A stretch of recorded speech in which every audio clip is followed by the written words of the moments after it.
Welcome to the 7th week of live interactive session of the course Engineering Mechanics.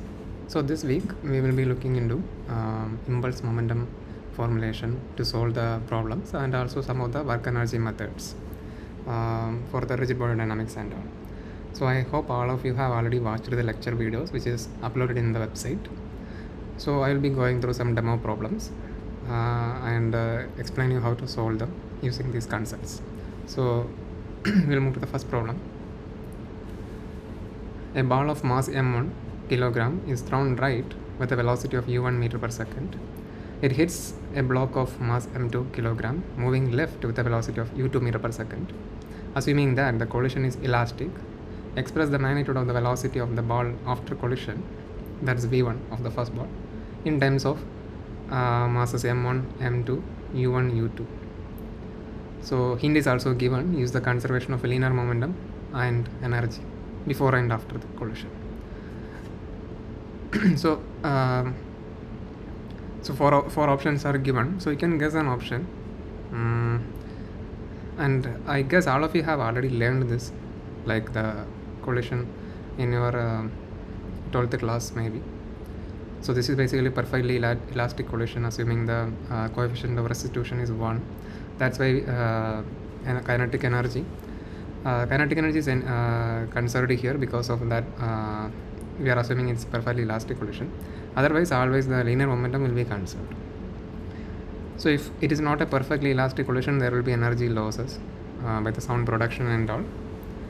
So here we are assuming it's a perfectly elastic collision. So actually options A and B, they are they're actually, if you use a dimensional analysis, you can see options A and B are possible candidates, but option C, D cannot be, because dimensionally they are incorrect, right? Because the left side is a velocity, right side is a momentum. So C and D cannot be. That you can realize from the dimensional analysis itself. So out of the A, B, you have to check which one is a correct answer, and there is none of these also there. So ideally you should do and identify. So I'll pause for a moment, like you can think of some tricks. To actually solve this it will take a little while, but if you think there is a trick that you can apply to identify which one of these is the correct option, you can tell me.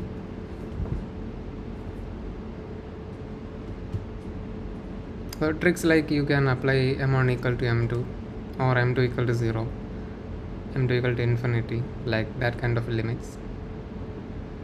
So these tricks sometimes it may work.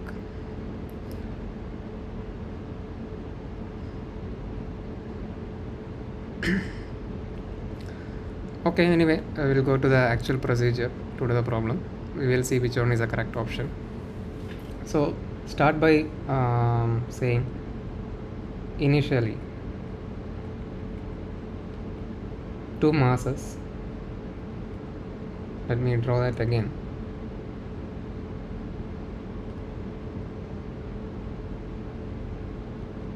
So the initial state is that there are two masses, ball 1 with m1 kilogram and ball 2 with the m2 kilogram. Ball 1 is moving right with a velocity of u1 meter per second, and it hits a, okay, next one is not a ball, it's rather a block or a box. It's a block actually. Let me move a little bit.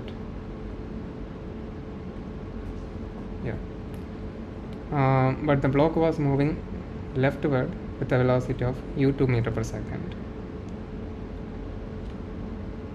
Now this is the initial condition or the initial system.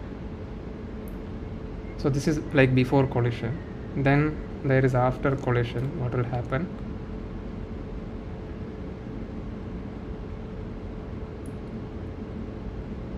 Actually nothing should happen to their masses. Basically, we are saying they are not splitting. Just that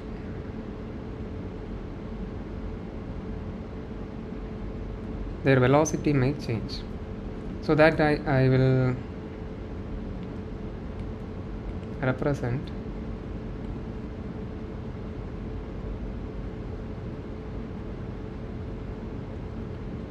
using two different velocities, let's say v1 and v2.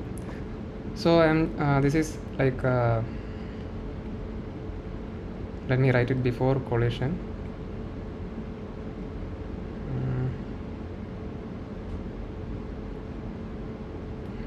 Okay, single S, and here is after collision. So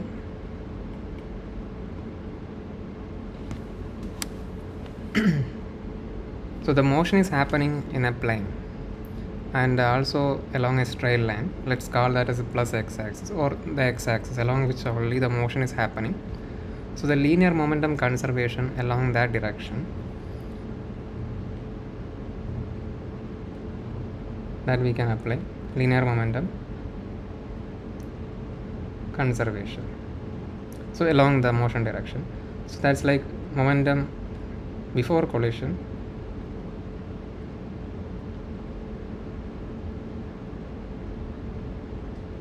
is equal to momentum after collision. Now remember, the momentum is a vector quantity, so I have to taken care of the directions of motion as well. So before collision there are mass m1 which is moving with the velocity u1. So m1 u1 is its momentum which is acting in the plus x direction. So let's take this as the plus x direction and this is the plus y direction, like the normal convention. Just that remember, there's no motion occurring in the y direction for the moment. So m1 u1. Now for the mass m2, before collision there is a momentum m2 u2, but now that is acting in the negative x direction, so to taken into account m2 u2. Now after collision the momentum of the first object is m1 v1. So assuming the mass of the object is not changed, only their velocity is changed. For the second object we are assumed it to be m2 v2. Now the direction of v2 is, it's a convention, we have taken it in the plus x direction itself. We could take it the other way, there is nothing wrong in it, just a convention, because it's not given that they are going to move in a certain direction, so we are just assuming. So if it happens that after we solve we got a negative value for either v1 or v2, then we say okay, the assumption we have made is wrong, then the movie is actually moving in the other direction. But for u1 and u2 it's already given the direction, so that's why we have taken m1 u1 minus m2 u2. So this is the linear momentum conservation equation. Let this be the equation 1. Now we will move to, so this is always valid. Okay, now next is kinetic energy conservation. So this is valid only for perfectly elastic collision, and here it's going to be half m1 u1 square plus half m2 u2 square. This is before collision, the total kinetic energy. So remember, whether u2 moving in the left direction or right direction doesn't matter, kinetic energy is a scalar, so it will be always get additive, not additive. Half m u1 square, I mean basically half mv square we have to add. So after collision is half m1 v1 square plus half m2 v2 square, the kinetic energy, which actually you can remove the half and write it like m1 u1 square plus m2 u2 square equal to m1 v1 square plus m2 v2 square, the second equation. Okay, now the inputs are m1 m2, which is already given, u1 u2 is already known, unknowns are v1 and v2. So we have two equations. In terms of u1 u2 m1 and m2, we have to solve for the two unknowns v1 and v2. So what is v1 and v2?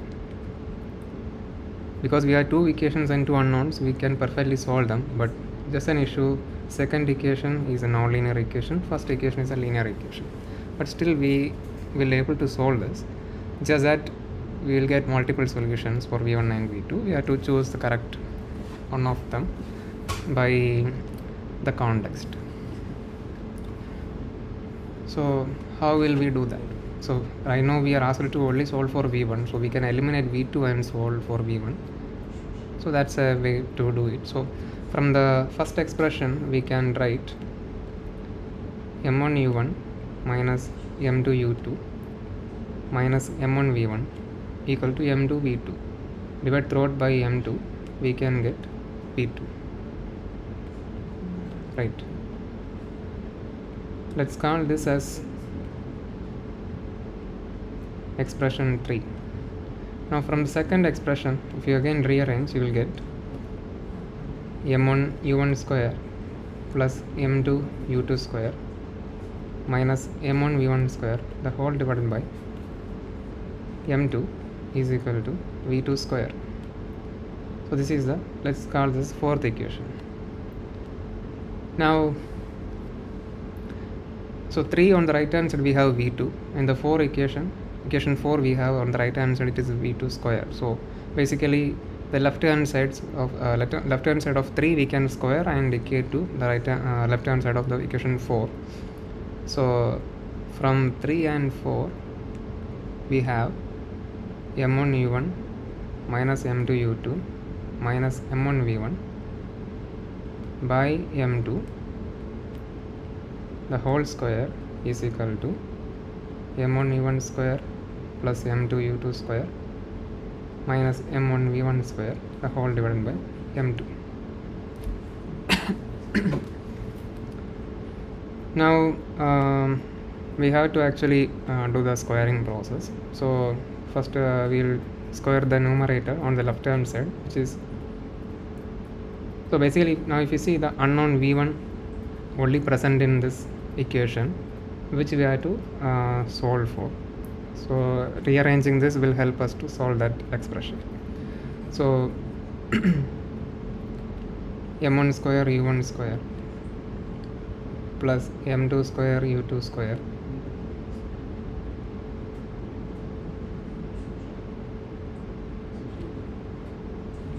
plus m1.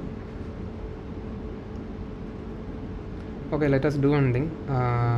So we will group the two terms m1 u1 and m2 u2 together and then do the squaring process. So it will be m1 u1 minus m2 u2 the whole square, then plus m1 square v1 square minus 2 m1 v1 m1 u1 minus m2 u2. On the denominator we have m2 square, and if you see on the right hand side in the denominator there is an m2, so one of the m2 on the left hand side will cancel with that m2, and if we then do the cross multiplication, in resultant the m2 from the denominator, which is a remainder, comes back on the left hand side, will get multiplied to the numerator on the right hand side. So that's what is going to come on the right hand side of the expression right now I am writing.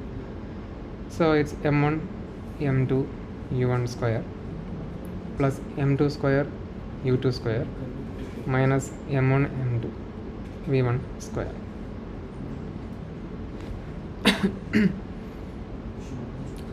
Now if I rearrange it again, taking terms of v1 and v1 grouping basically, so if you see v1 has a square terms and linear terms mixed together, so I will just group them.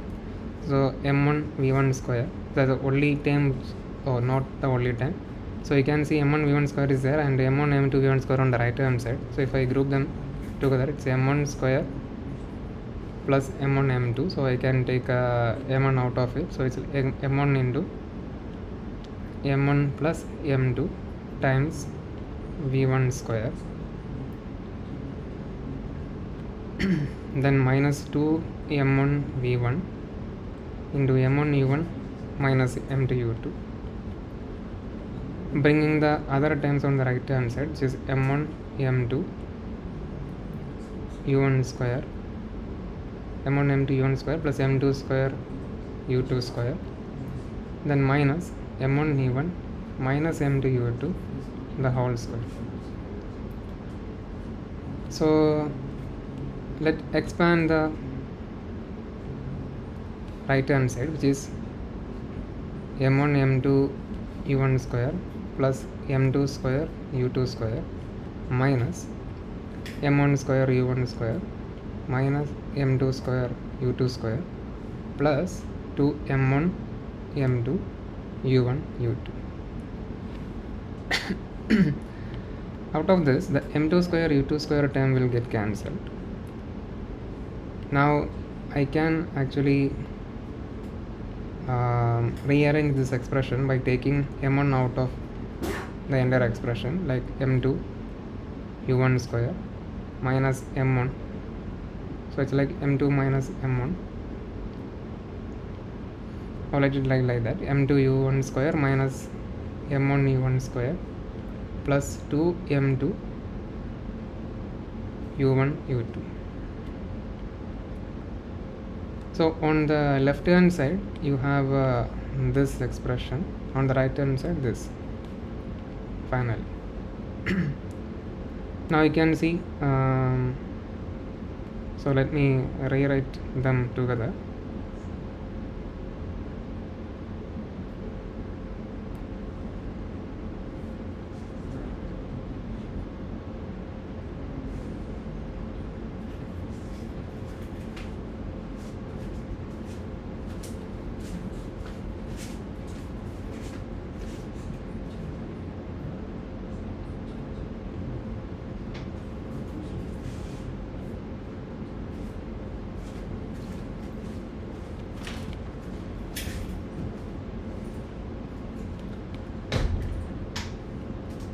So here the m1 can be cancelled from all the terms, and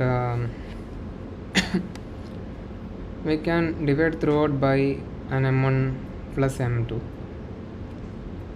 So that will give v1 square minus 2v1 into m1 u1 minus m2 u2 the whole divided by m1 plus m2. On the right hand side we have m2 u1 square minus m1 u1 square plus 2m2 u1 u2 the whole divided by m1 plus m2. So why we did that is that to bring to a quadratic form with the leading coefficient being 1. So you can see v1 is now in a quadratic form, so you can actually use the formula to solve the quadratic equation, but I am choosing to solve using completing the square. So until now it's a little algebra, like you're manipulating the terms to get the quadratic kind of an equation. After that you can even just follow the basic quadratic form equation to solve the quadratic the formula to solve the quadratic equation, but I choose to solve for using the completing the squares method. So you can just I hope you know how to do that, like so if it's like v1 square minus 2v1 or v1 square minus v1 times a coefficient, what is that coefficient? So here it is 2 into m1 u1 minus m2 u2 by m1 plus m2. Take the half of that, which is m1 u1 minus m2 u2 by m1 plus m2. So subtract that from v1 and then take a square. So if you if you try to expand this term, so first time will be v1 square, then the second time will be minus 2v1 times m1 u1 minus m2 u2 by m1 plus m2. That time came, right? Now extra one more constant term come, which is m1 u1 minus m2 u2 by m1 plus m2 the whole square, which we have to ideally subtract from this to match with the left hand side of the top expression. So or you can bring to the right hand side and add with the right hand side. So that's what I'm going to do now. So this is m2 u1 square minus m1 u1 square plus 2m2 u1 u2 by m1 plus m2, which is already there. Now we are going to add the extra term that we have added, which is m1 u1 minus m2 u2 by m1 plus m2 the whole square. So the left hand side we'll keep it like that. The right hand side we have to now expand. What we will basically do is that on the right hand side we have two kind of terms. The underlined term has a denominator m1 plus m2 the whole square, but the other term does not have that. So what we'll do is that we'll multiply m1 plus m2 in the numerator and denominator, then we'll do the algebra. So this is going to be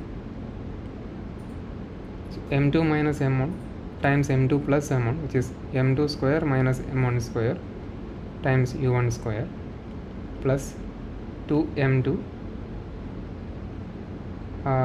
2 m1 m2 u1 u2 plus 2 m2 square u1 u2 plus the numerator from the underlined term, which is m1 square u1 square plus m2 square u2 square minus 2m1 m2 u1 u2. Now the denominator, both of the term on the right hand side having m1 plus m2 the whole square, which I have taken as common LCM. Now you can see here actually the minus m1 square u1 square this time and this time plus m1 square u1 square get cancelled. Similarly 2 m1 m2 u1 u2 will get cancelled. The remaining term I can group, which is m2 square u1 square plus 2 m2 square u1 u2 plus m2 square u2 square the whole divided by m1 plus m2 the whole square. From the numerator we can take out m2 square, then the remaining is u1 square plus 2 u1 u2 plus u2 square, which is u1 plus u2 the whole square divided by denominator m1 plus m2 the whole square. Now let me underline where we started, that LHS and ended in the RHS. So we should again equate them. So let me rewrite that. So remember the LHS we have not done anything much, we have just written it in a completed square form. Right hand side we have adjusted and done the algebra to match with the LHS. Now we are equating, going to equate them. So it's just v1 minus m1 u1 minus m2 u2 by m1 plus m2 the whole square is on the right hand side m2 square u1 plus u2 square by m1 plus m2 the whole square, or I would say like all of the term has a whole square because all of the terms are squared on the right hand side. Taking a square root on both sides, v1 minus m1 u1 minus m2 u2 by m1 plus m2. Taking a square root on the right hand side, we should get m2 into u1 plus u2 by m1 plus m2. But remember, has square root operation has a plus or minus sign should come along with it, because that's what I told, it's a multi-valued, because of the quadratic nature we will get both the signs. The same thing you will get even if you were using the formula for solving a quadratic equation. So anyway, right now we reached the final step. So bring the term only v1 on the left hand side and bring all other terms on the right hand side. So and the denominator is common, so m1 u1 minus m2 u2 by m1 plus m2, but let me write it like the way it is written in the options, m2 into u1 u2 by m1 plus m2. So we reach the final stage, we have but two solutions, a plus or minus. We have to select which one is the correct solution. See, if we choose a plus value, On the numerator, you can see it's a m1 u1 minus m2 u2 plus or minus m2 u1 plus or minus m2 u2 the whole divided by m1 plus m2. So if you are choosing plus sign, then m2 u2 will get cancelled. So that means the effect of m2 will not be there in the numerator, only in the denominator m2 appears. So effect of m2 is somehow coming, but it's coming just as a mass increment, not through the momentum. So basically m2 u2 get cancelled if you choose a plus sign. So the correct sign is negative. So that means v1 is m1 u1 minus m2 u2 by m1 plus m2 minus m2 into u1 plus u2 by m1 plus m2. So this is the correct answer.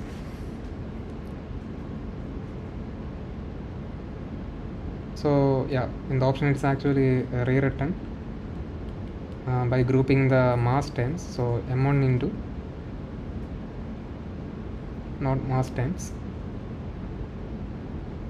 velocity term. So m1 minus m2 into u1 by m1 plus m2 minus 2 m2 u2 by m1 plus m2. So this is velocity v1. So option A is the correct answer.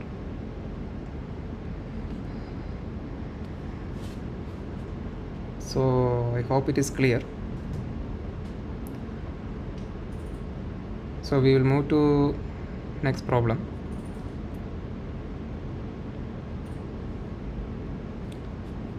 So for the same problem given in the previous question, in the limit of m1 tending to 0, what is the magnitude of the velocity of the ball after collision? Consider m2 being 10 kg, u1 is 2 meter per second and u2 is 3 meter per second. Just a substitution. But the physical idea here is that assuming mass of the first ball is very small, so it's like but mass of the second ball is 10 kilograms. So comparatively you can see the first ball is like hitting a bigger wall, and but idea one more thing you have to remember, the second block, which is 10 kilogram, it's actually moving with a velocity 3 meter per second. So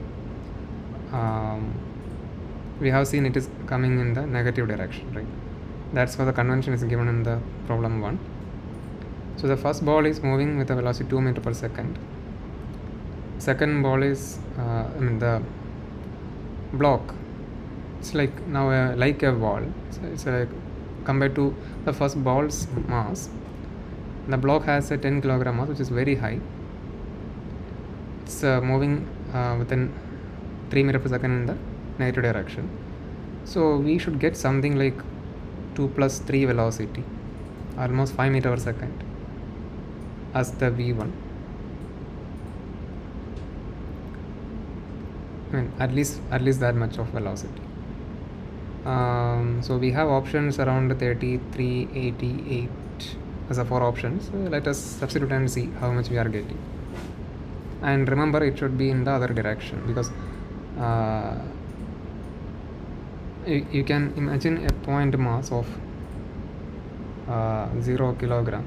0 kilogram is like idealized versions, like very small, say m1 tending to 0, very negligible mass is moving with a velocity of 2, and there's a heavy block which is 10 kilogram moving in this direction with 3. You know, the point mass is not going to make any much of difference to the bigger block, rather it will get reflected from the wall. It's like actually a reflection. So the point mass will get reflected, but the velocity will get added 2 plus 3. So around 5 meter per second it will go in the negative direction. So the conventionally we have assumed a positive x-axis as a positive value, so we should get a negative 5 meter per second around. That's the order of value. Actual value we will evaluate now. We will just use the expression we have derived now.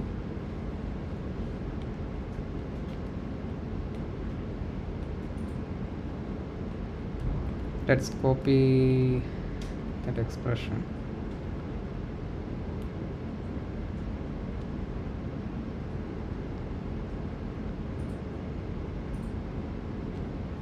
So we only need to substitute the numbers. So m1 is 0 tending to 0, so m2 is 10 kilogram, u1 is 2 meter per second, and u2 is 3 meter per second.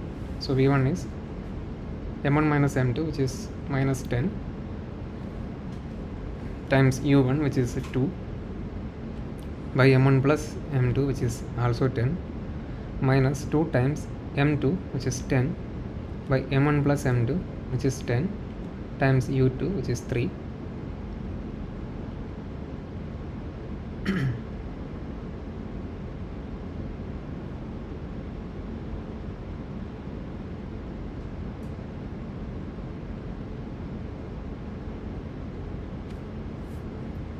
Excuse me for a moment.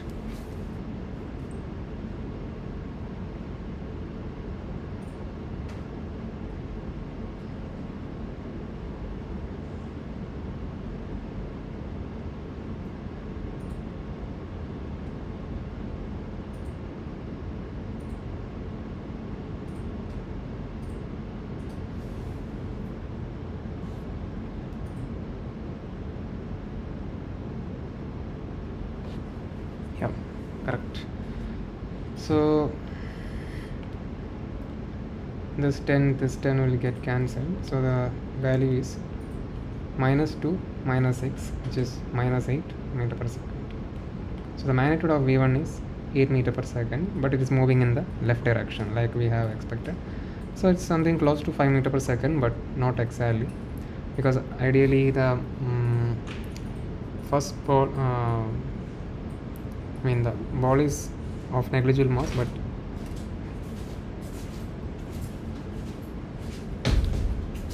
so if you evaluate the expression for m2 being 0, let us try to evaluate. So v1 is equal to m1 u1 minus 2 times m2 u2 by m1 plus m2.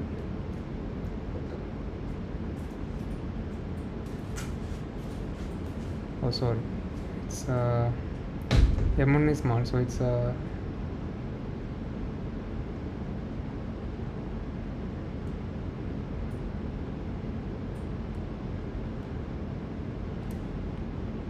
so when m1 is tending to 0, if you evaluate the velocity v1, which is minus m2 u1 minus 2 m2 u2, the whole divided by m1 plus m2, which is minus of m2.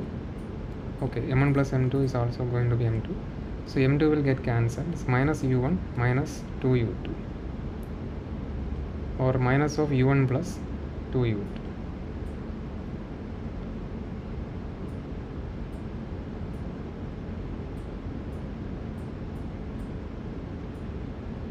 Yeah,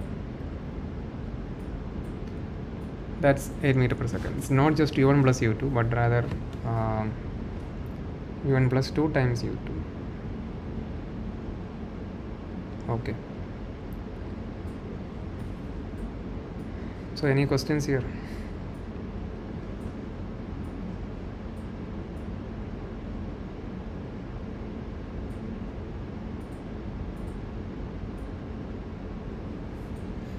Okay, so we'll move to the next problem. A man of 60 kilogram standing at a distance of 1 meter from the center of a circular platform of radius which has a radius of 1.5 meter. The man is leaping off tangential to the platform in the same plane. He's jumped out of the platform.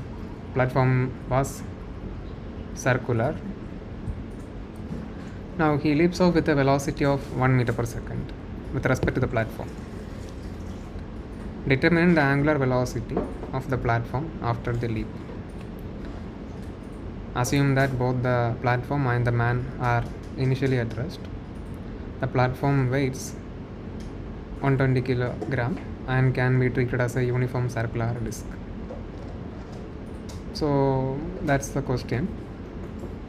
So try to draw a free body diagram or draw a figure which depicts the corresponding scenario.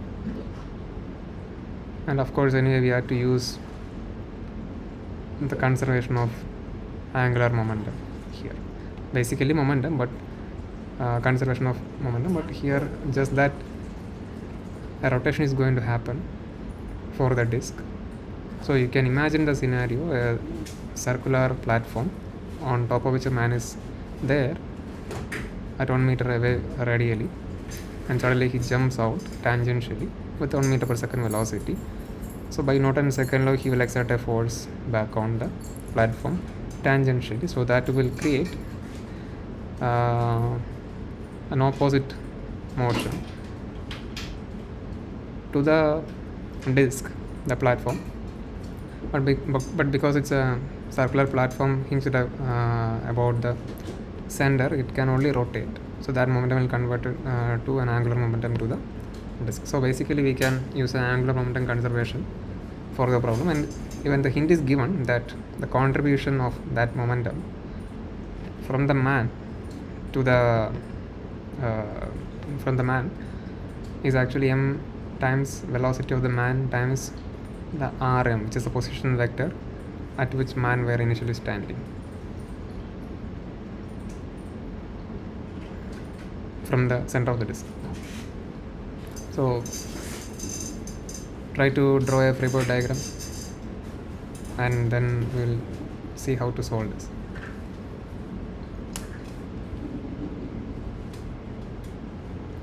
So I hope you have drawn the free body diagram. So like we have a disk,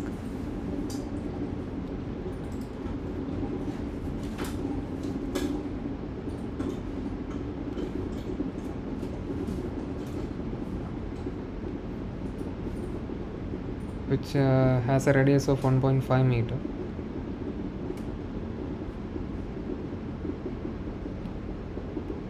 So at a distance of, so let's say it has a capital radius of, let me redraw this.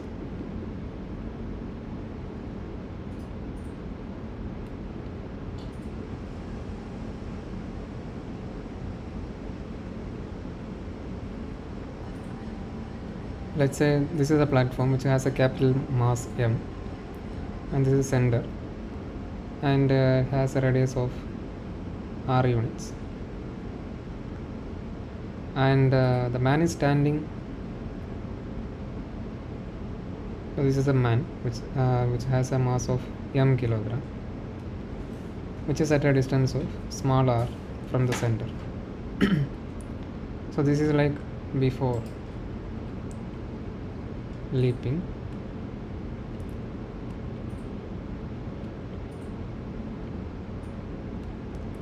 Now after the leap, what will happen is,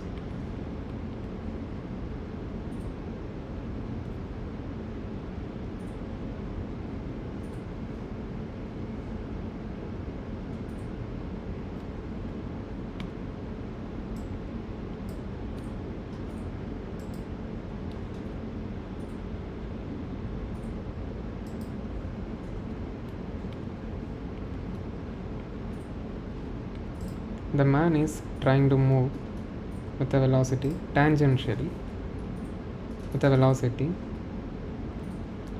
of v man. Okay, so intuitively you can think the disk will start rotate with an angular velocity of omega. So velocity of man with respect to platform is given, which is 1 meter per second. We have to find what is omega. So basically we have to use the angular momentum conservation. So that is L of the disk plus L of the, so angular momentum before leap is equal to angular momentum after leap. Now before leap, both the systems were together, like the man and the disk, they were together. So it's like L of disk plus man, that's before leap. After, they are actually separate entities. The man is actually moved out of the platform. So L of the disk plus L of the man separately. Now L is equal to, so like linear momentum is equal to mass times velocity. Angular momentum is equal to I times omega, and the moment of inertia times angular velocity. So we will use here that I of, so like before leap, disk plus man constitute a single system. So it's moment of inertia times omega initial, so like omega before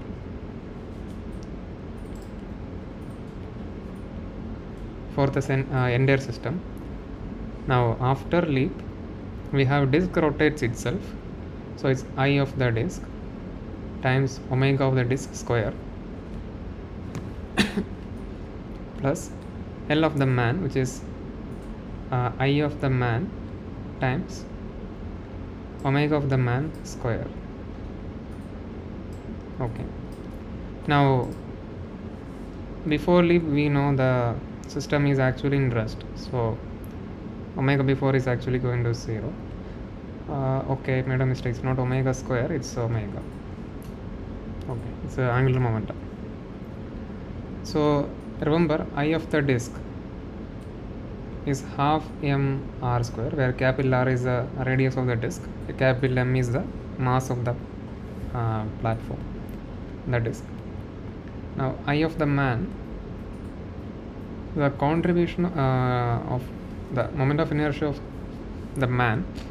So this everything is we are writing about the centroid O. So it will be mass times r square, because it's a point mass which is separated r distance, small r distance from the center of rotation, which is O.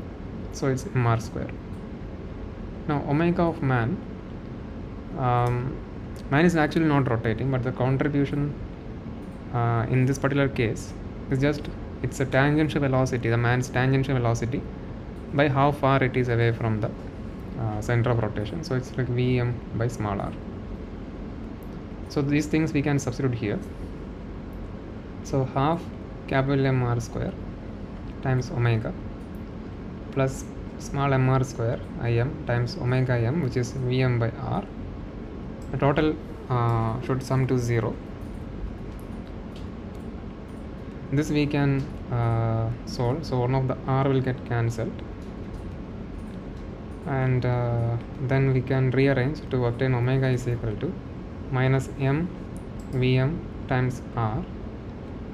Okay, 2 will come here, 2 by capital M r square. So if you see the numerator, m Vm r, which is the contribution from the man, which is given in the question as well, it's a m Vm rm, the notation, that doesn't matter.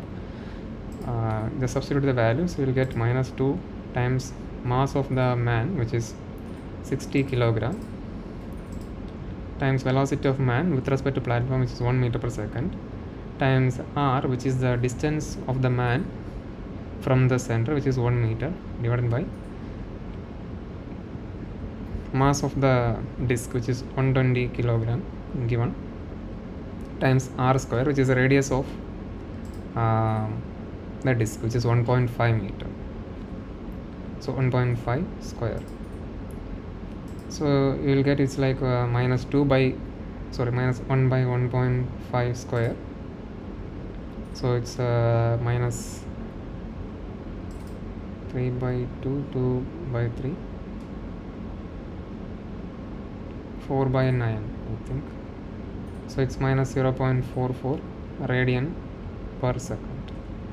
So the negative indicates that as per the convention, the rotation will be opposite to. Okay, sorry, I have drawn the convention wrongly. So the convention I should have taken is omega is this way, but in that sense I will get a negative, so that means that is wrong. The convention I have taken is not the correct one. It should rotate the opposite. By intuitively, that's how I should have taken the convention, but the problem I have solved using this convention. So anyway, right now it is the convention and the result is consistent. So omega, basically in this particular plot, I have chosen omega to be clockwise, seeing from the top, but I got negative minus 0.44. So actually it should be counterclockwise because the man is leaping off to the right.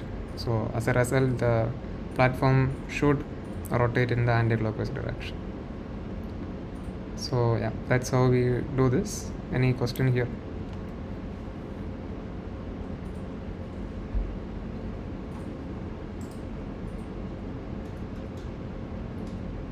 Basically conservation of angular momentum, because we have parts which rotates. If there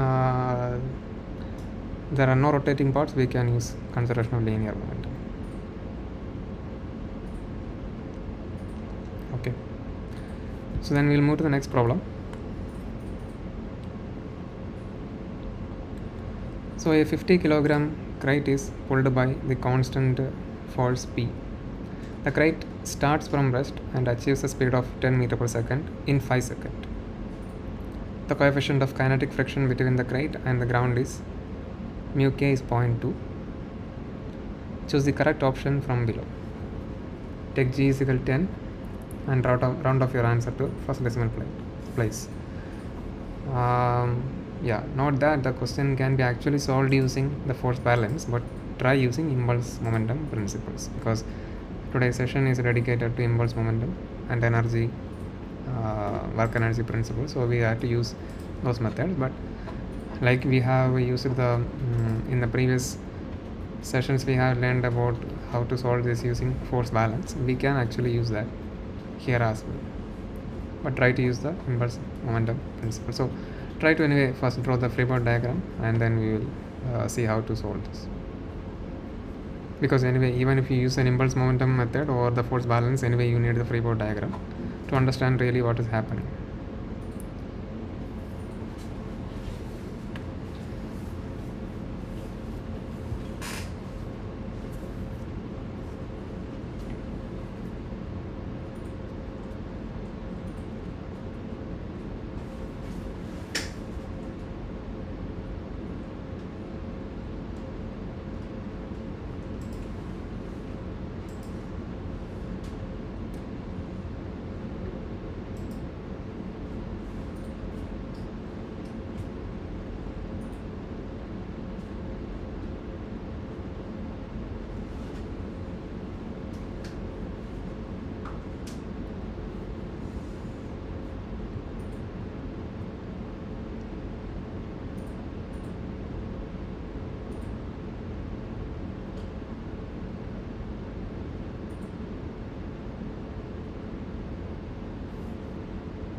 So I hope you got the free body diagram.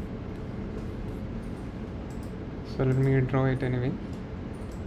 So we have the box here, not box, crate. So at this point external force is applied. So anyway, I will resolve that into components.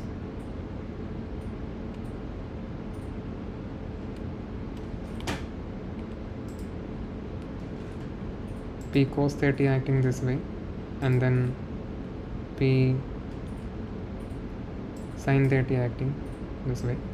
and there is a normal reaction n from the ground, and a weight which is acting through the centroid.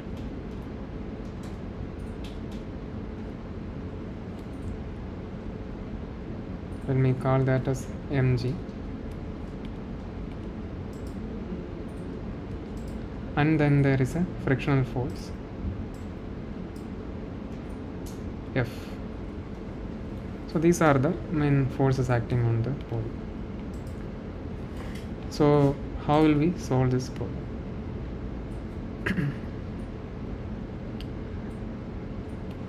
So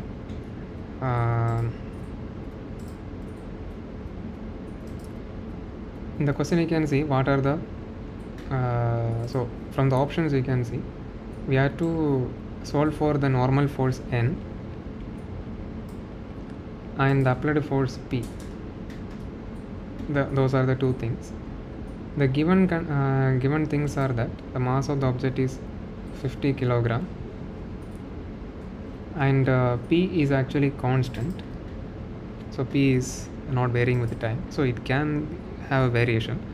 So we'll try to solve using general formulation, and then later we realize P is a constant and do the simplifications. And its initial speed, which is v0, is 10 meter per second. So let's say this direction is moving initially with the velocity 10 meter per second. The kinematic friction coefficient mu k is 0.2. Oh sorry, actually v0 is 0 meter per second starting from rest, and v final, which is 10 meter per second. The time taken for that is given as 5 seconds. Take g is equal to 10 meter per second square. So these are the things given in the question. So we'll first do a force balance in the. So why do we need a force? Basically, the force time dt integrated from 0 to t is the change in impulse, or this is basically impulse, which is change in momentum, which is because mass is not changing, mass of the object times v final minus v initial. This is the impulse principle. Now F should be the net force. Okay. Now this is true in the vector sense. The net force acting on the center of mass. So if we write the component force Fx, let's say this is x direction and this is y direction. In the x direction we have P cos 30 acting, and the frictional force F is acting. Okay, component, okay, there is no vector. Fy is the normal force N, then P sin 30, then minus mg. Now we know so let's use the equation 1. In the y direction, Fy dt integrated from 0 to t is mass times velocity final, velocity y in the final minus velocity y in the initial, and we know the body is not moving in the vertical direction, so both the velocities are 0, so it should be 0, which means that n plus p sin 30 minus mg dt integrated from 0 to time, any time, the time final time should be 0. So here we come to the case where actually it's given that the force P is constant. It can happen that P is a function of time, but just that so still we can do this integration and write a final expression, but here it's anyway given it's constant, so it just happens to that m plus p sin 30 minus mg should be 0. So this is our second equation. So even if we done the force balance, we will get the same result here. Now similarly, fx dt, we will integrate from 0 to t. We should get m times vx in the final minus vx in the initial. Here vx initial is, because it's starting from rest, its velocity is anyway 0 in the initial time, but fx is now p cos 30 minus small f, the friction, dt integrated from 0 to t is m times the velocity final, which is vf, just given us 10 meter per second. Now again come to the integration. P can be actually a function of t. In that case, small f, the friction force, may also be a function of t.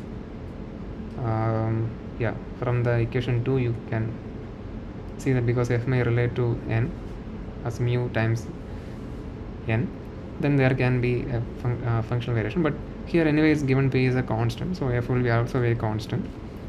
So we can take out of the integration and we can write p cos 30 minus f times dt integral from 0 to t, which is the t, which is small m times velocity final. This is the third equation.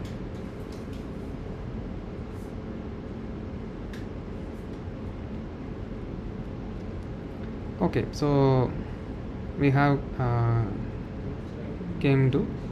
we have wrote two of the equations. Now we can apply the non-quantities here. So remember, the body is actually moving. So let's, from equation 2 we can write n, which is an unknown, which is equal to mg minus p sin 30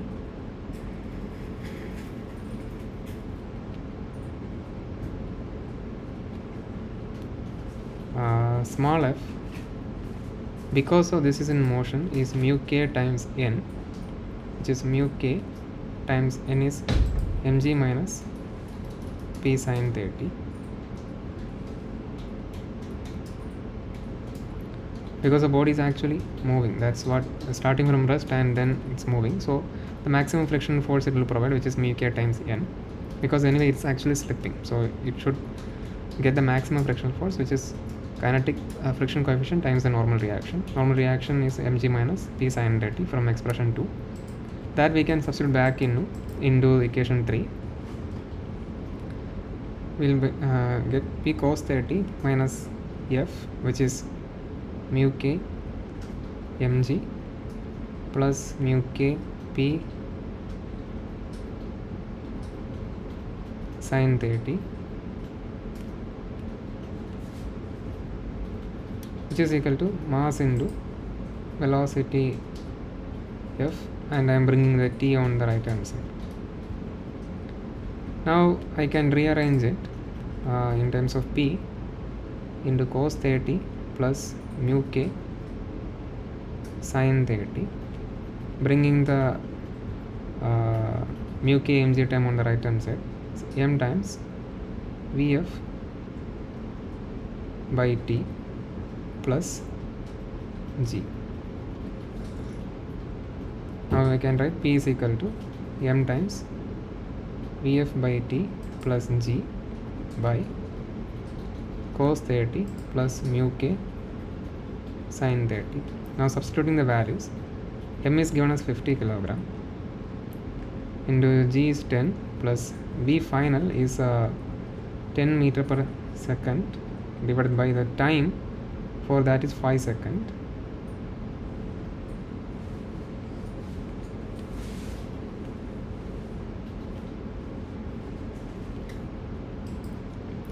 Cos 30 is root 3 by 2 plus mu k is 0.2 times sin 30 is half. So it's 50 into 12 into 2 by root 3 plus 0.2. So let me evaluate that.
I missed a mu k actually.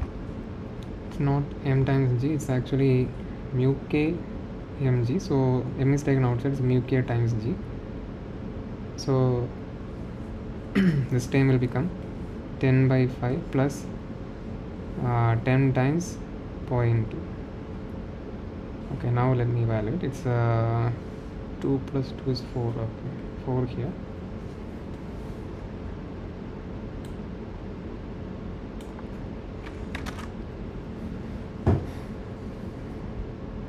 Yeah, so it is 207 Newton. So the load applied P is actually 207 Newton constant force. Now from expression 2 I can evaluate the normal reaction N. N is mg minus P sin theta, which is mg minus P sin theta, which is 50 into 10 minus 207 by 2, which is 500 minus 207 by 2, which is 396.5 Newton. This is also constant normal reaction force. So thus we have evaluated the applied load P and the reaction force N. So if we check the options, force P is 207 Newton and the reaction is 396.5. The option A, they are correct. Okay, so this is actually done using the impulse momentum principles, but as we have seen earlier, we can actually solve this problem just using the force balance thing, just that you have to use the kinematics along with that. So I hope this is clear. Any questions?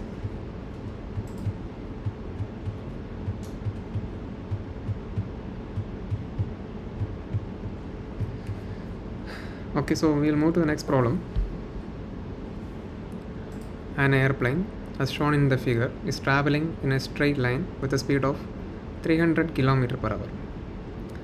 When the engines A and B produce a thrust of TA is 40 Newton, 40 kilonewton, and TB is 60 kilonewton, respectively. Determine the magnitude of the angular velocity of the airplane in 10 seconds. The plane has a mass of 200 megagram and its radius of gyration about the center of mass G is kg equal to 10 meter. So first anyway try to draw the free body diagram. Assume the plane as a rectangular block, let's say. Shape doesn't matter exactly for our calculations.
So I think you have drawn the prepared diagram. So anyway, I will draw here. So assuming the plane being some rectangular block. Okay, it's not excel rectangle.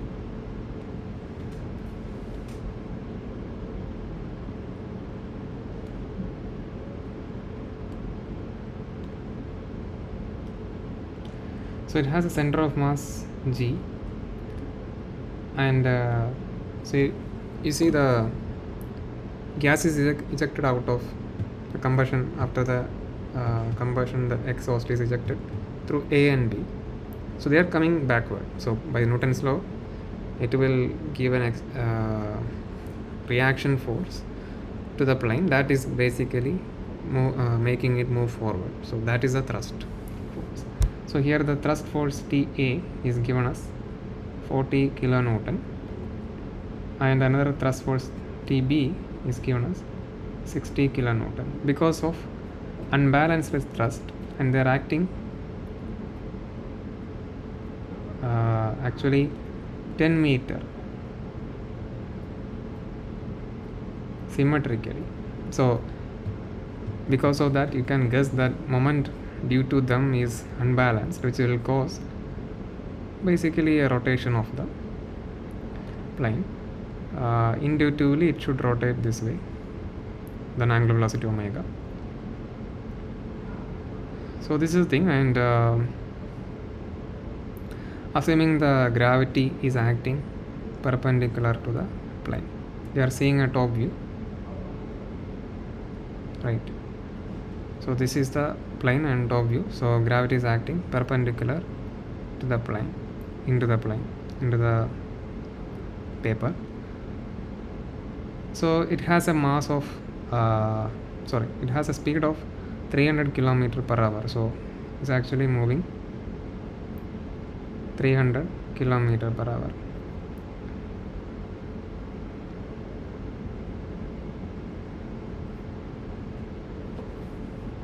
So how will we solve this? So we can use a force balance equation and torque balance equation.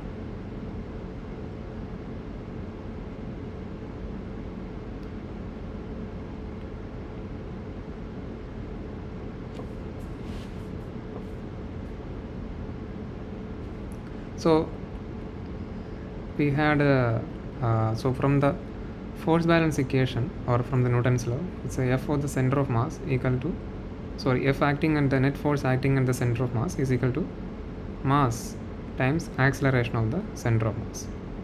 This is what we used to write.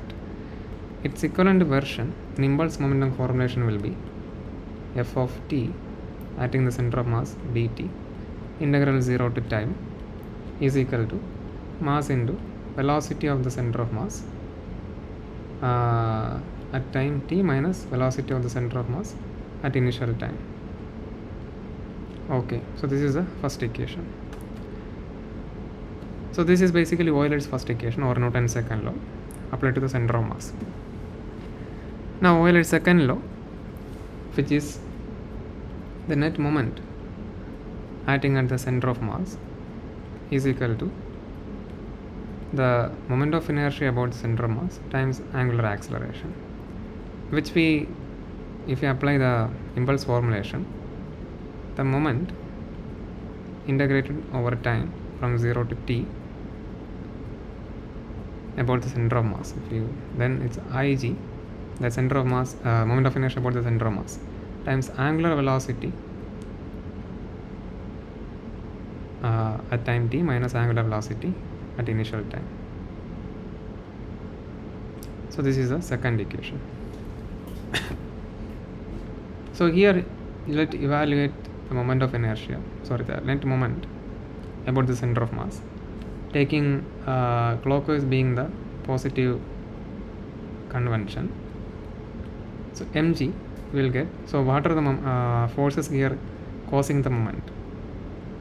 Basically TB is causing a moment which is causing a clockwise moment, so TB times 10 meter.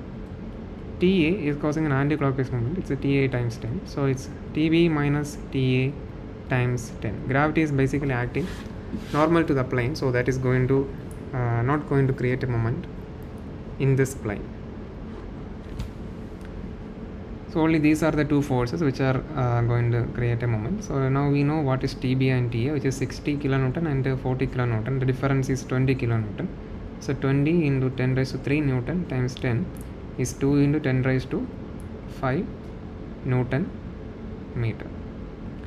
See, it's actually a positive moment, clockwise moment, and it's a constant moment. That's the important thing. So if you apply in equation 2,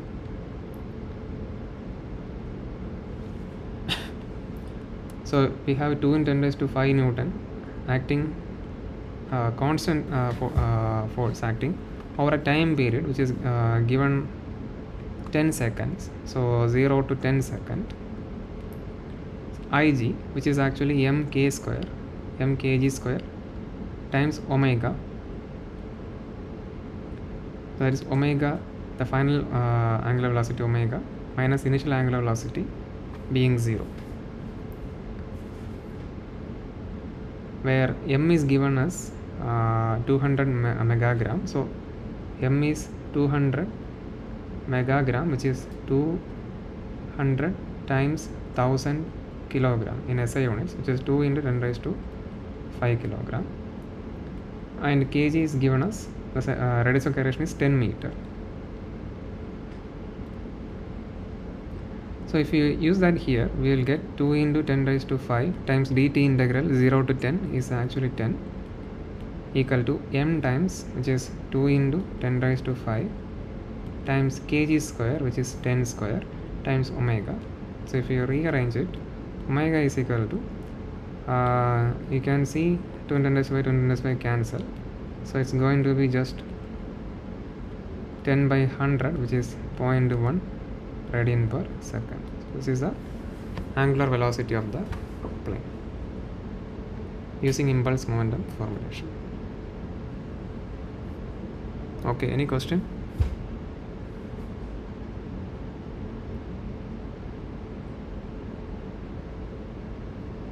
So we'll move to the next problem. So a pulley consisting of two wheels which are attached to one another and turn at the same rate. Refer the following figure. Basically, we have a pulley with the two sections, like two circles or two discs joined together. They will rotate the same rate, means that they joined firmly so that they will move together. That's what they meant. I think that's obvious by looking at the figure. And it has a mass of 15 kilogram and a radius of gyration of 0.11 meter. You can see the radius of outer disk is given as 0.2 meter and inner disk is 0.075 meter. So radius of gyration is some kind of an average which is already done and given you. So 0.11 meter. Now block, okay, if the block at A has a mass of 40 kilogram, determine the speed in meter per second of the block in 3 seconds after a constant force of 2 kilonewton is applied at the rope wrapped around the inner hub of the pulley. Assume that the block is initially at rest and neglect the weight of the rope. So first anyway, try to draw the free body diagram, then we will see how to solve this problem.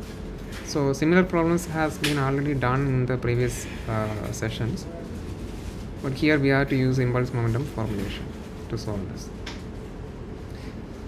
So in the exam, actually it doesn't matter whether you solve using impulse momentum formulation or force balance formulation, because it's mostly asking giving the option and asking you to find which one is the correct option, or asking you to numerically type the result answer.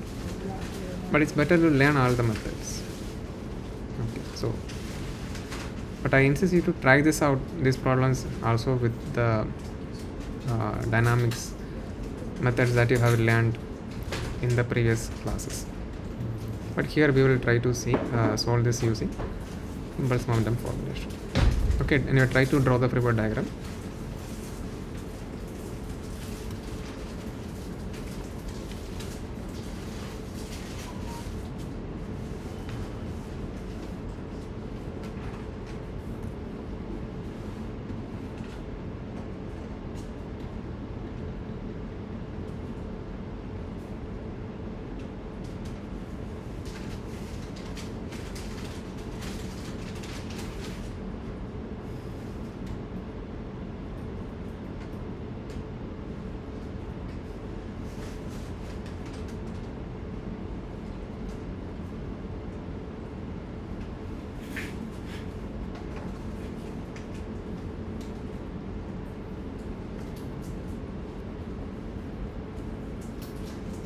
So basically we have two bodies here.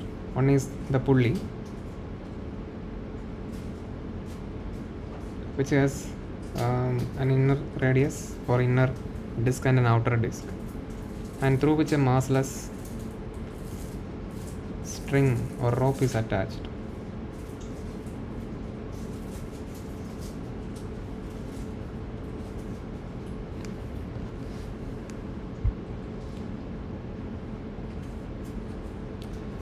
One end of the rope is applied with a force of F2 kilonewton. We will apply that number later.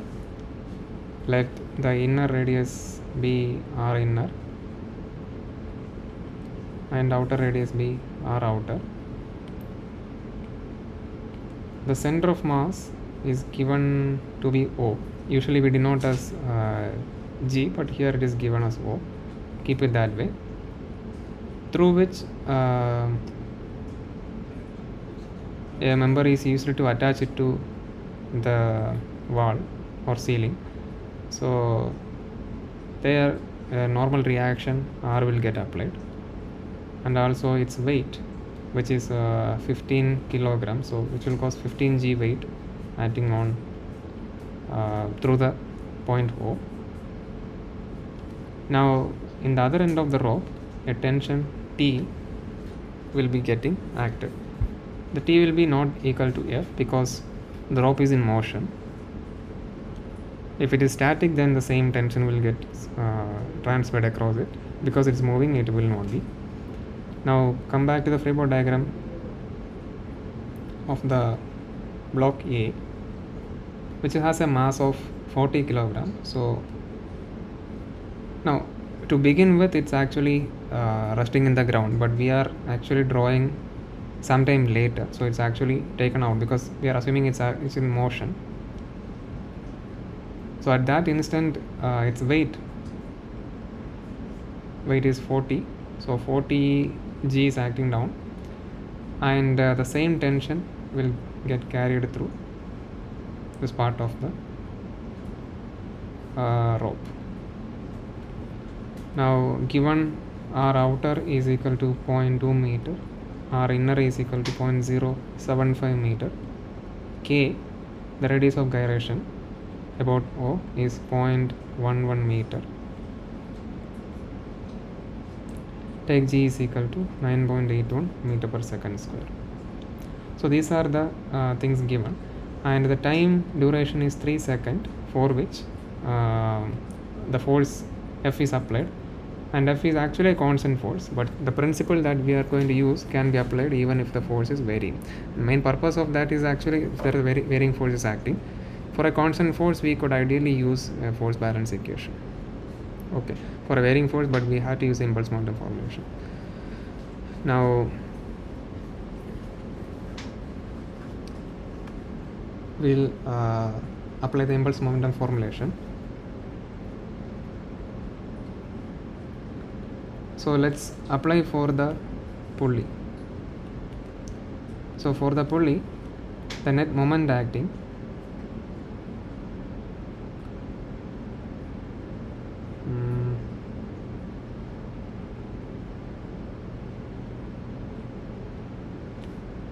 okay, also let's assume after applying the force, the block is moving with an acceleration A upward.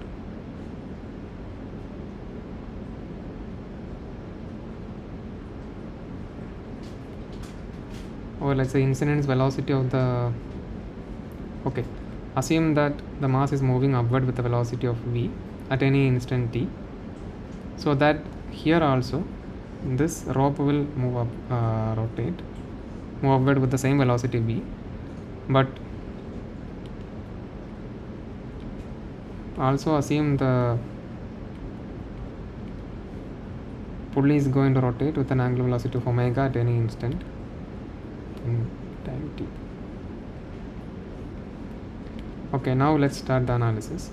So first of all, write the equation for the pulley.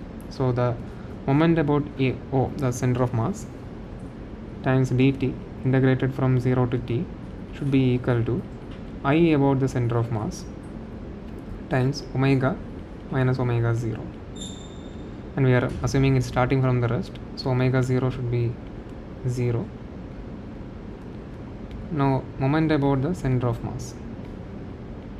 We can see the weight 15g and reaction force r are not going to create any moment about the center of mass because they are passing through the center of mass, but the force 2 kilonewton and tension T are going to contribute to okay, I think I made a mistake. The 2 kilonewton force is not exactly acting through the outer disk, rather it is acting through the inner disk. So let me draw that. Yeah, now it's correct. Yeah, but basically both of those forces are causing the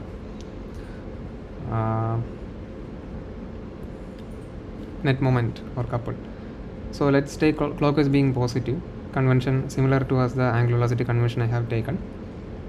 Now F is going to create F into R inner as a clockwise moment. T is going to create T into R outer as an anti-clockwise moment. So this is the total moment acting on the body. So if you apply that in the equation 1, we will get F into R inner minus T into R outer times dt integrated from 0 to t is equal to IO, which is the m times k square times omega. And so this can be applied even if the applied force F is not a constant, but it just happened that it is a constant, so we could actually write is F R inner minus T R outer times T, because basically integrating dt from 0 to t is just t, equal to m k outer square times omega.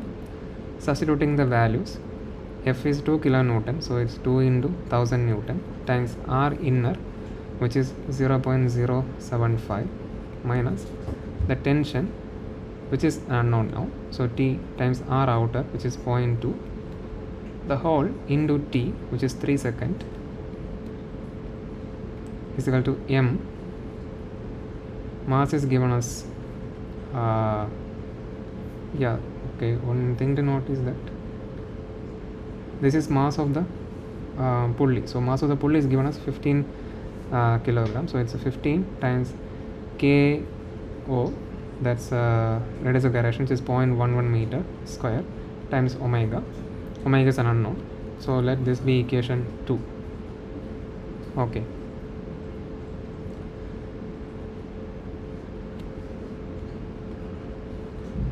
now we have to move to the block.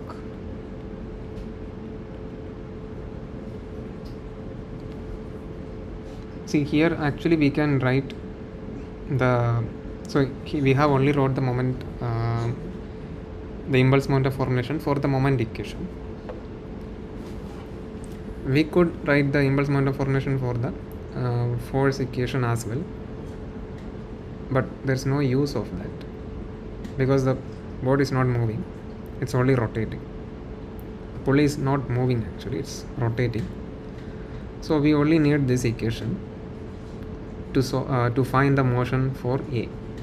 But if you are asked to evaluate the reaction force on the member capital R, then we actually need to write that expression, but here we don't need to, because R is not transmitted to the block A, causing it to motion. It's just the tension T is getting transmitted, so that we can capture through equation 2 itself, the moment equation. Now move to block A.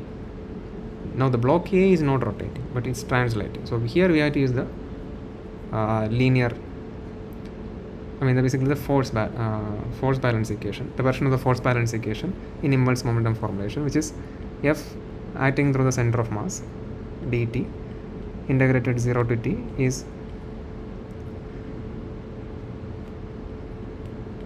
mass of the body times velocity of the body, final minus initial. here also we know the body is starting from rest, so initial velocity is 0. So we have to write the net force acting. Actually here the vertical force, so because there is no horizontal force acting on the body, so which is by the convention it is tension T minus weight 40g. So then we can substitute in equation 3, we will see it's a T minus 40g.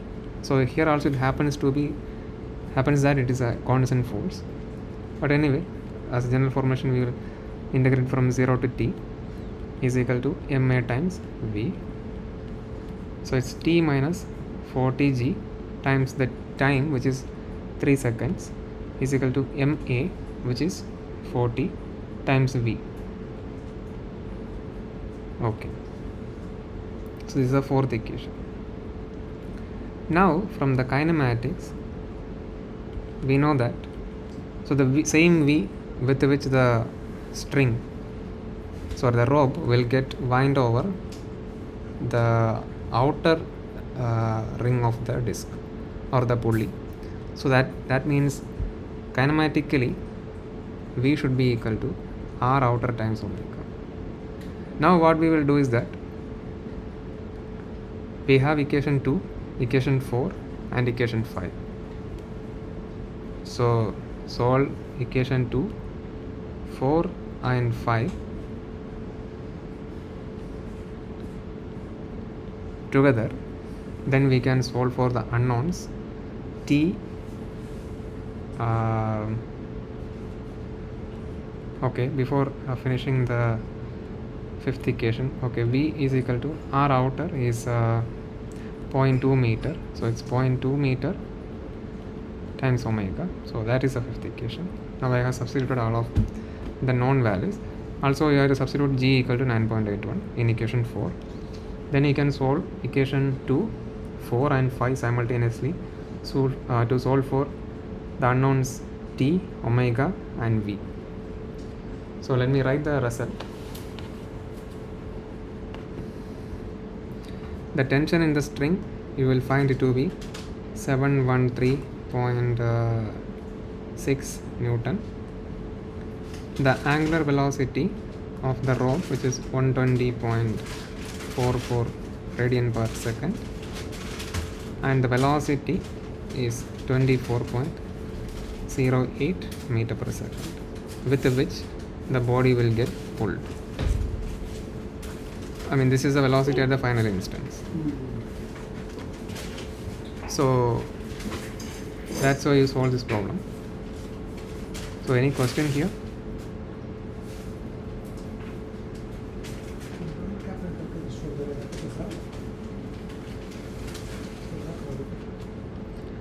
So we'll move to the next problem. So a tennis racket has a center of gravity at G and a radius of gyration about G of kg equal to 0.3 meter. Determine the distance rp to the point P, where the ball must be hit so that no sting is felt by the hand holding the racket. That is, the horizontal force exerted by the racket on the hand is 0. Here rg is 0.4 meter. Again, use the linear and angular impulse momentum principles. So this identical problem, actually same problem, similar problem in a different parameter settings, has already been solved in the lecture videos. If you have watched the videos, you will realize that finding the seed spot is already explained. Same concept, only just the parameters are different. So I will try to solve this using a general notation formulation and then substitute the corresponding values here. So we will get a general formula first. So we will look from the top, light from the top, and we will draw the top view. So top view will be, we have a racket which will look something like this in the top view, and which is holding at this end, where it will experience, let's say, normal reaction Rn and a tangential reaction RT from the hand, and it has center of mass G. So in this particular setup, in the top view, the gravity is acting into the plane, which don't have an effect in the plane where the dynamics is happening. So G is here, the center of mass, and the point P is somewhere here. Now the distance to the center of mass is Rg, which is 0.4 meter given, but we will use those data later only. And distance to point P is Rp, so that this gap will be Rp minus R, not gap, the distance from P to G is Rp minus Rg. Now what else can be there? Now when a ball is going to hit, let the ball come and hit at point P with some force F. Now these are the things. Now we will write the force balance equation. The net force acting is equal to mass times acceleration. But because it's a rigid body, we have to write this equation for the center of mass. So in the normal direction, we will write the normal forces. So you can see Rn, let's acting this way is positive. So normal force Rn, and there is no other normal force is acting. So this should be equal to mass times acceleration in the normal direction. So acceleration in the normal direction, you can see, because let's assume this body, after the impact from the ball, this body is swinging with an angular velocity of omega and angular acceleration of alpha. As a result, the center of mass can get a tangential acceleration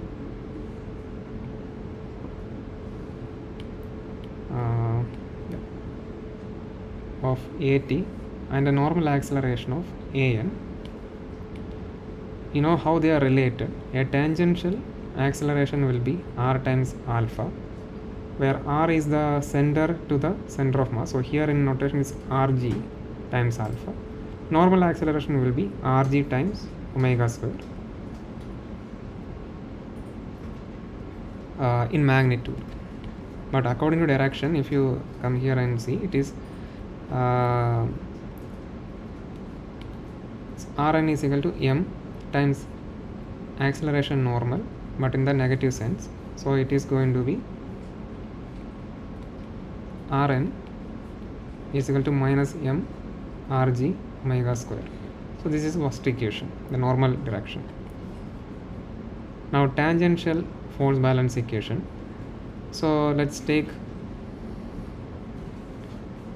this direction is being positive. So we have F acting that way minus reaction, tangential reaction RT, which is equal to mass times acceleration, tangential acceleration.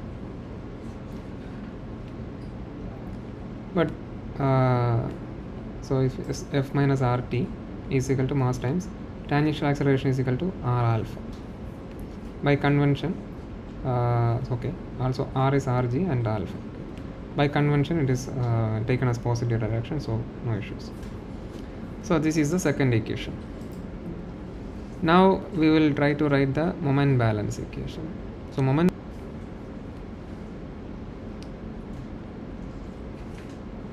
sigma, the net moment about the center of mass, is equal to I times alpha, where I is the moment of inertia about the center of mass. We will take the counterclockwise being positive as a convention we have chosen for omega and alpha.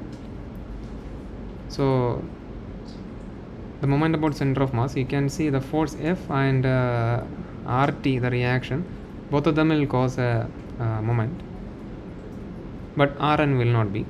So F will cause a counterclockwise moment F times Rp minus Rg,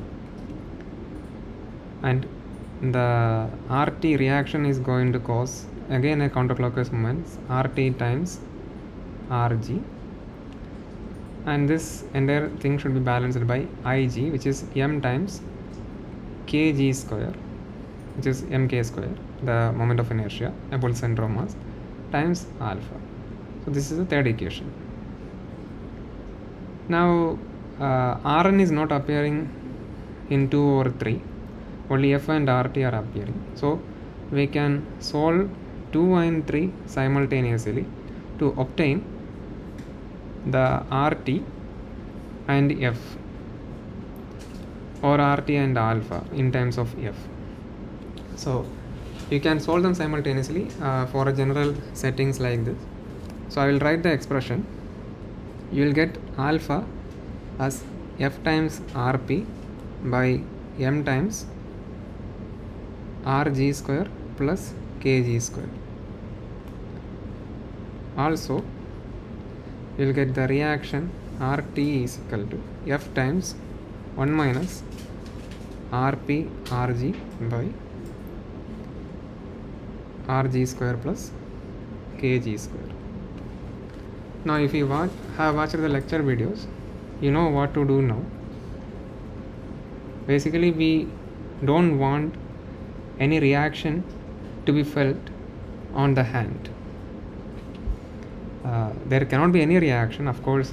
To sink the bat, there need to be a normal reaction, but the tangential reaction should vanish. That's the idea. So we will put RT equal to 0, and of course it should be independent of F. That will anyway happen if we do that.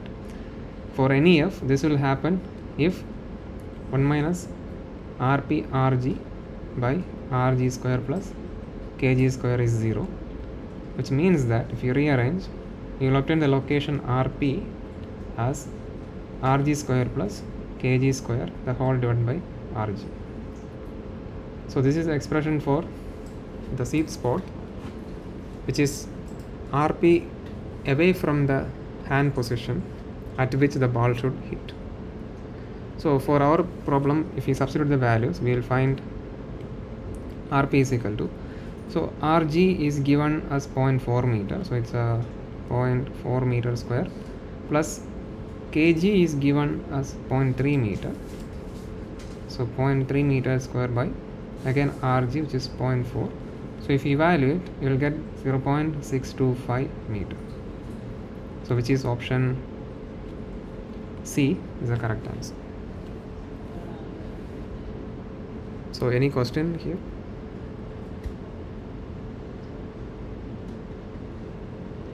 So basically the same step that already have been discussed in the lecture videos followed here. So I hope that is clear. So we'll move to the next problem.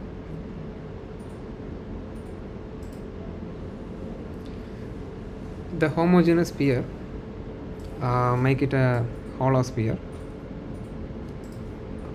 of mass m and radius r, is projected downward along the incline of an angle theta with initial speed v0 and no angular velocity initially, omega 0 is 0.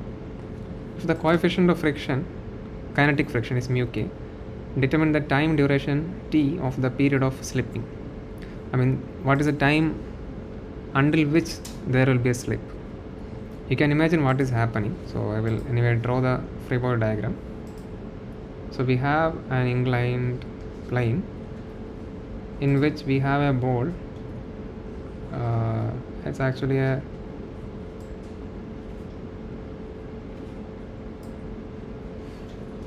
sphere of mass m. So center of mass, we have mg acting down. Let theta be the angle of inclination. Then it will experience a normal reaction n. This angle will be theta. Now initially it is given a velocity of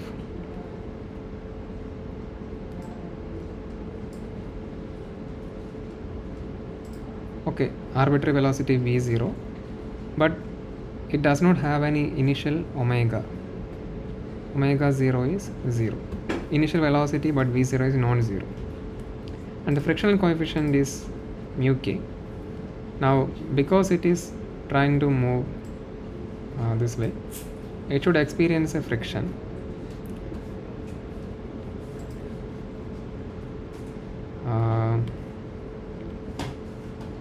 In this way. So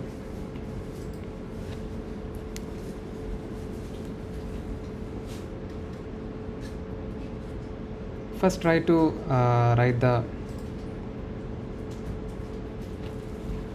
force balance for the center of mass. So net force acting through the center of mass is equal to mass times acceleration of the center of mass. So in the normal direction, we have, normal to the wall, we have n acting upward minus mg cos theta downward is equal to mass times acceleration in the vertical direction is actually 0 because it's not moving in that direction. So we will get n equal to mg cos theta, one of the expression.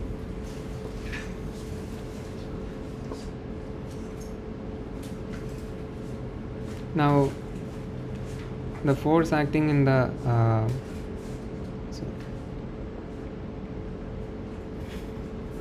tangential to the wall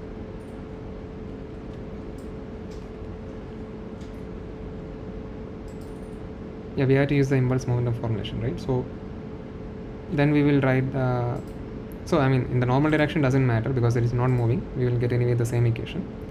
In the tangential direction, f, we will use this expression 0 to t is mass into v minus v0. Okay.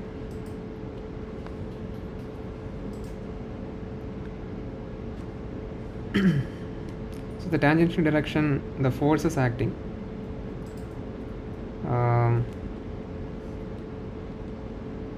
So mg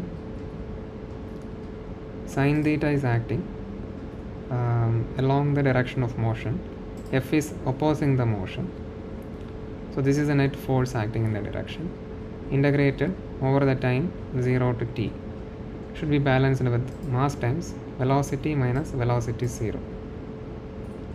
Now if we just rearrange and realizing that the force mg and f are constant, so we can write g sin theta minus f by m times t plus v0. This is the final velocity. This is expression 2. Okay. So now if there was initially no velocity v0 and the friction is sufficient enough, the body will not be slipping. But initially the velocity v0 is given. We would assume that it's actually starting with a slip, and later its velocity going to the friction is going to attain enough after a certain time so that it will stop slipping, and then after that it will start to move like a pure rolling motion without slipping. So assume slipping initially, then f is going to be f max, which is going to be mu times I think before that we have to also write the rolling motion equation. So basically the moment about center of mass integrated from 0 to t should give I times omega final minus omega initial. So we will take assume the body to rotate this way with an angular velocity omega, not initially but later time. So initial omega 0 is 0, we know that, so we apply that here. Moment about the center of mass, actually only the force F is creating, the frictional force F is creating motion, so we'll get F times, and that is actually let's say radius is R, F times R, and that's a constant, so F times R times T is I times, where I is m k square, where k is a radius of gyration, we have to substitute the value later, times omega. From this I can write the angular velocity omega at any instant is equal to F R T by m k square. This is expression 3. Now initially slipping means that F is F maximum, friction force is maximum provided during the slipping process, which is mu k times the normal reaction. And normal reaction we have evaluated, it is mg cos theta, it's mu k times mg cos theta. So F by m, so F by m will be just mu k g cos theta. So in expression 2 we can write V is equal to V0 plus g sin theta minus mu k g cos theta. So sin theta minus mu k g cos theta into t. Let's call this expression 4. Similarly in the expression 3 we will get omega is equal to FRT, so F by m is mu k g cos theta, so it's mu k g cos theta into RT by k square.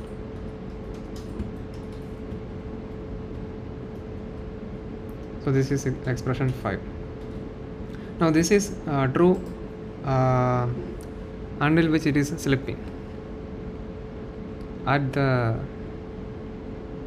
end of slipping, another condition is going to be valid, that is V is equal to R omega, where R is a radius. So when it starts to, so at some particular time it stops to slip and start to have a pure rolling motion. From that instant itself the velocity will become just R omega. So we are going to evaluate what is that time at which the slipping will stop and it will start to have a pure rolling motion. So at that time this should happen. So to find the time from 4 and 5 we can write V0 plus g into sin theta minus mu k cos theta times t is equal to mu k g cos theta into r square by k square times t. Now rearrange everything. V0 is equal to g times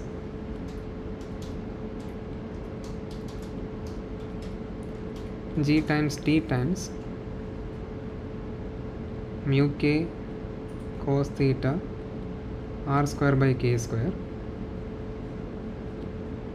plus mu k cos theta minus sin theta. So the time at which it will start pure rolling motion is given by V0 by g. Now in our problem we have considered a hollow cylinder. For that k square is 2 by 5 r square.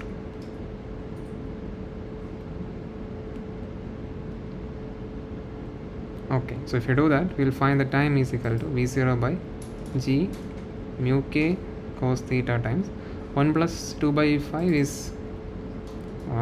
so r square by k square is 5 by 2, so 1 plus 5 by 2 is 7 by 2, so it's 7 by 2 minus sin theta. so which we simplify to get 2v0 by g times 7 mu k cos theta minus 2 sin theta.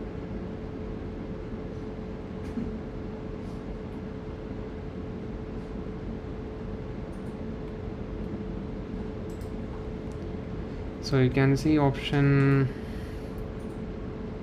I think D is the correct answer.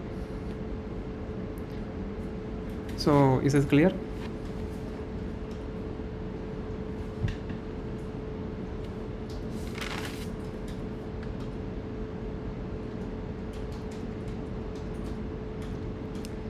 Okay, so I have one more problem here. So we have time constraint, so you just try to solve this problem by the same methods, and the options are given. You can find which one is the correct answer.